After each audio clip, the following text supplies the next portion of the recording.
अब की बार बंगाल में खेला होना तय है। इसकी वजह भी है जो हम आपको बताने जा रहे हैं।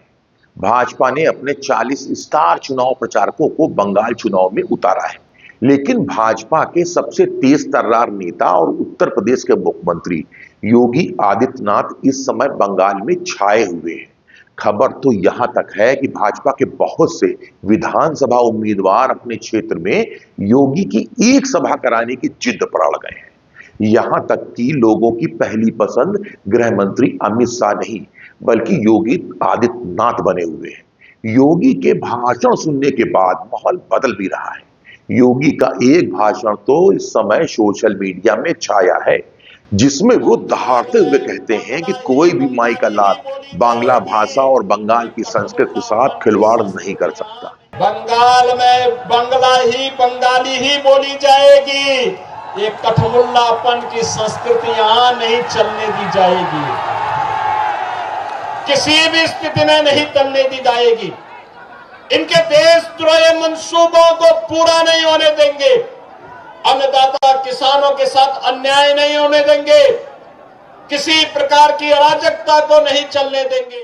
योगी के इसी बिना लाग लपेट के अंदाज के कारण भाजपा ने यूपी के अपने फायर ब्रांड सीएम को एक बार फिर बंगाल चुनाव में स्टार कैंपेनर के तौर पर उतार दिया है। शुरुआत भी अच्छी लग रही है। उर्दू बनाम बांग्ला का मुद्दा छाया है, कठमुल्लापन की बात हो रही है, अपराध के स्तर पर भी चर्चा है, कटमानी वाले माफिया पर लगाम लगाने की बात भी है। बंगाल में राजनीतिक हत्याओं पर सवाल है, महिला अपराध की बात है, किसानों की बात हो रही है और यूपी की तरह बंगाल को दंगा मुक्त करने जैसे मुद्दों पर योगी ममता सरकार को घेर रहे हैं। इस बार योगी आदित्यनाथ करीब 20 से 25 ताबड़तोड़ रैलियां करने वाले हैं। इसमें मालदा, पुरुलिया और उत्तरी बंगाल में भी रैलियां होंगी। पिछले चुनाव में भी योगी ने 20 से ज्यादा रैलियां यहां पे की थी। यूपी की तरह माफिया को जहन्नुम भेजने का वादा करने वाले योगी का बुलडोजर भी बंगाल में चर्चा का विषय है। लोग सभा में बुलडोजर लेकर पहुंच रहे हैं।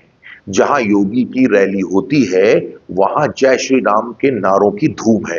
राज्य में 23 और 29 अप्रैल को वोटिंग होनी है और 4 मई को रिजल्ट आएगा।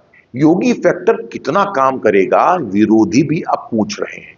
पिछले चुनाव में योगी ने जहां रैली की थी, उसके नतीजे चौंकाने वाले रहे हैं। दक्षिण 24 परगना में टीएमसी की जीत को छोड़कर पुरुलिया हो गया, बाकुंडा, जलपाईगुड़ी, मेदिनीपुर, हुगली जैसे जिलों पर भाजपा का परचम लहराया था।